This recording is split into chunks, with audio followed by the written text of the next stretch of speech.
دعوت دیتا ہے۔ اسلام ہمارا جو دین ہے بہت اچھا دین ہے، تو اچھا بولنے پہ بھی ہماری نیکیاں جو ہے وہ لکھی جاتی ہیں۔ تو اسلام تمام لوگوں کو کس کے اتباع کی دعوت دیتا ہے؟ آپ صلی اللہ علیہ وآلہ وسلم کے اتباع کی دعوت دیتا ہے۔ ایک حاکم کے لیے محکوم کی زندگی ایک غریب کے لیے دولت مند کی زندگی مثالی نمونہ نہیں بن سکتی، اسی لیے ضروری تھا کہ عالمگیر اور دائمی پیغمبر کی زندگی رنگ برنگ پھولوں کا گلدستہ ہو۔ ہم چلتے پھرتے ہیں، کھاتے پیتے ہیں، مرتے بھی ہیں، مارتے بھی ہیں۔ ان تمام افعال جسمانی اور اعمال قلب مثلاً خوشی، غمی، راضی یا ناراض ہونا، ان سب کے لیے ایک عملی نمونے کی ضرورت ہے، اور زندگی کے ہر پہلو کے لیے عملی نمونہ ہمیں کہاں سے ملتا ہے؟ آپ صلی اللہ علیہ وآلہ وسلم کی حیات طیبہ سے مل سکتا ہے۔ اگر کوئی دولت مند ہے تو مکے کے تاجر اور بحرین کے خزینہ دار کی تقلید کرے، کوئی بادشاہ ہے تو سلطان عرب کا حال پڑھے، کوئی فاتح ہے تو بدر و حنین کے سپہ سالار پر نگاہ ڈالے۔ مطلب اب دیکھیں ڈیئر اسٹوڈنٹ، ہم نے یہ والا جو پیراگراف پڑھا ہے، اس میں ہمیں کیا چیز بتائے جا رہے ہیں کہ ایک حاکم کے لیے محکوم کی زندگی، غریب کے لیے دولت مند کی زندگی مثالی نمونہ نہیں ہو سکتی، بلکہ مثالی نمونہ کس کی ذات ہے؟ آپ صلی اللہ علیہ وسلم کی جو ذات ہے وہ ہمارے لیے کیا ہے؟ مثالی نمونہ ہے، ٹھیک ہے۔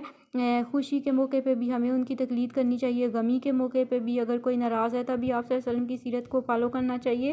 مطلب اگر ہماری زندگی میں کوئی بھی مسئلہ، کوئی بھی پریشانی آتی ہے تو ہم کس کی ذات کو کریں گے، فالو کریں گے؟ وہ آپ صلی اللہ علیہ وسلم کی ذات کو فالو کرنا بہت زیادہ ضروری ہے، ٹھیک ہے۔ اگر کوئی معلم ہے تو صفحہ کے معلم اقدس کو دیکھے، ٹھیک ہے۔ اب دیکھیں ٹیچر کو بھی آپ صلی اللہ علیہ وسلم نے فرمایا کہ بے شک مجھے معلم بنا کے بھیج دیا گیا ہے، ٹھیک ہے۔ استاذہ کے لیے بھی، ٹیچرز کے لیے بھی ضروری ہے کہ وہ آپ صلی اللہ علیہ وسلم کی ذات کی رہنمائی کریں، اور اپنی جو تعلیمی خدمات ہیں آپ صلی اللہ علیہ وسلم کی رہنمائی میں وہ ان کو بچوں تک پہنچائے۔ اگر کوئی بے کسی کے عالم میں فریضہ حق ادا کرنا چاہتا ہے تو مکے کے لیے بے یار و مددگار نبی پاک صلی اللہ علیہ وسلم کا اسوہ حسنہ سامنے رکھے۔ اگر کوئی شور ہے تو خدیجہ و عائشہ کے شور کی حیات پاک کا مطالعہ کرے۔ غرض آدمی کسی بھی طبقہ انسانی سے تعلق رکھتا ہے، اسے آپ صلی اللہ علیہ وسلم کی حیات طیبہ سے عملی نمونہ مل سکتا ہے، ٹھیک ہے۔ انسان کسی بھی خطے سے، کسی بھی علاقے سے تعلق رکھتا ہے تو کس میں عملی نمونہ ملے گا؟ آپ صلی اللہ علیہ وسلم کی ذات میں ہمیں عملی نمونہ ملے گا، چاہے ہم لوگ امیر ہیں، غریب ہیں، اس کے علاوہ دولت مند ہیں، ہم لوگ جو بھی ہیں، جیسے بھی ہیں، خوشی کا موقع ہے، غمی کا موقع ہے، تو کس سے ہمیں رہنمائی ملے گی؟ وہ آپ صلی اللہ علیہ وسلم کی حیات طیبہ سے ہمیں رہنمائی ملے گی، ٹھیک ہے۔ آپ صلی اللہ علیہ وسلم کا وجود پاک ایک آفتاب عالمتاب تھا جس نے ہر طرف روشنی بکھیر دی، یا ابر باران تھا جس سے چاروں طرف ہریالی پھیل گئی۔ آپ صلی اللہ علیہ وسلم کی تربیت سے ایسی جماعت تیار ہوئی جس کا اول و آخر مقصد اللہ کی رضا تھا، ٹھیک ہے۔ دیکھیں نا ڈیئر اسٹوڈنٹس، آپ صلی اللہ علیہ وسلم پر مختلف قسم کے ظلم و ستم کیے گئے، طائف والوں نے آپ لوگوں کو نقصان پہنچایا، ٹھیک ہے، مکہ والوں نے، مدینہ والوں نے، لیکن پھر بھی آپ صلی اللہ علیہ وسلم نے کیا کیا؟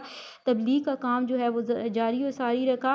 اور یہاں پہ میں آپ لوگوں کو تھوڑا سا اس چیپٹر میں ایک تھوڑی سی بات ویسے آپ لوگوں کو بتاتی چلوں عرب کے بارے میں، کہ عرب کا زمانہ جو ہے سب سے پہلے، اکثر بچے ان کو نہیں پتہ کہ اسلام جو ہے وہ کہاں سے متعارف ہوا تھا، اسلام کی تعلیمات جو ہیں وہ کہاں سے پھیلنا شروع ہوئی تھی۔ تو اسلام کی تعلیمات عرب جو ملک تھا وہاں سے پھیلی تھی۔ عرب ایک ایسا علاقہ تھا جہاں پہ بہت ہی زیادہ جاہلیت پائی جاتی تھی۔ پہلے جب آپ صلی اللہ علیہ وسلم کی آمد نہیں ہوئی تھی تو اس ٹائم، اس زمانے میں بہت ہی زیادہ جاہلیت پائی جاتی تھی۔ لوگ جو ہیں وہ بہت زیادہ ایک دوسرے پہ ظلم و ستم کرتے تھے، عورتوں کی عزتیں جو ہیں وہ محفوظ نہیں تھی، بیٹی ہوتی تھی تو اس کو زندہ درگور کر دیا جاتا تھا۔ لیکن جیسے ہی آپ صلی اللہ علیہ وسلم کی آمد ہوئی تو آپ صلی اللہ علیہ وسلم نے کیا کیا؟ عرب کے لوگوں کو انسان بتایا، اور سب سے پہلے وہاں پہ لوگوں نے اسلام قبول کرنا شروع کر دیا تھا، ٹھیک ہے۔ تو آپ صلی اللہ علیہ وسلم کی ذات ایسی ہے کہ زندگی کے تمام شعبے جو ہیں ان میں ہمیں رہنمائی بھی ملتی ہے، ہر قسم کے لوگ اس سے، ہر مسئلے سے ریلیٹڈ رہنمائی حاصل کر سکتے ہیں۔ آپ صلی اللہ علیہ وسلم کی سیرت کو سامنے رکھتے ہوئے اگر زندگی گزاریں گے تو دنیا میں بھی کامیابی ملے گی اور آخرت میں بھی کامیابی ملے گی، ٹھیک ہے۔ رنگ اور مذاقوں میں فرق کے باوجود مقصد ایک تھا، دنیا کی درستگی، خلق کی ہمدردی اور خدا کے نام کی اونچائی۔ اگر یہ دنیا انسانی مزاجوں اور انسانی صلاحیتوں کے اختلاف کا نام ہے تو یقین کرو کہ محمد صلی اللہ علیہ وآلہ وسلم کی جامع شخصیت کے سوا اس کا کوئی آخری، دائمی اور عالمگیر رہنما نہیں ہو سکتا۔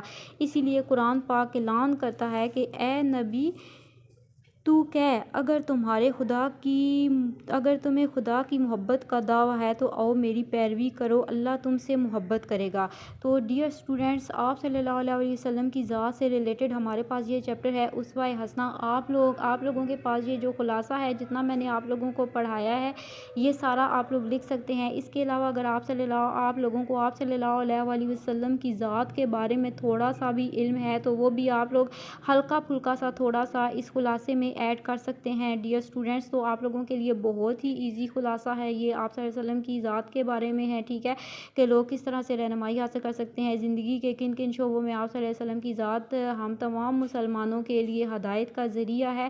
تو آپ صلی اللہ علیہ وسلم دنیا کے ہر شعبے میں ہمارے لیے رہنمائی فراہم کر رہے ہیں۔ ہماری ذات کو آپ صلی اللہ علیہ وسلم کی سیرت کی بہت زیادہ ضرورت ہے۔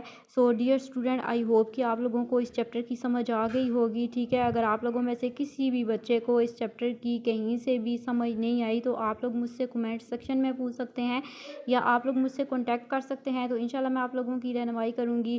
سو ڈیئر اسٹوڈنٹس، آپ لوگوں نے چینل کو سبسکرائب ضرور کرنا ہے، ویڈیو کو لائک کرنا ہے، اور یہ جو ویڈیو ہے اس کا لنک اپنے فرینڈس کے ساتھ بھی آپ لوگ شیئر کریں تاکہ باقی بچے بھی جو ہیں وہ اس سے استفادہ حاصل کر سکیں، رہنمائی کر سکیں۔ اور آپ لوگ جو بچے میرا لیکچر سن رہے ہیں ان کو اگر کسی چیز کی سمجھ نہیں آئی تو وہ بچے بھی مجھ سے پوچھ سکتے ہیں، تو انشاءاللہ میں آپ لوگوں کی رہنمائی کروں گی۔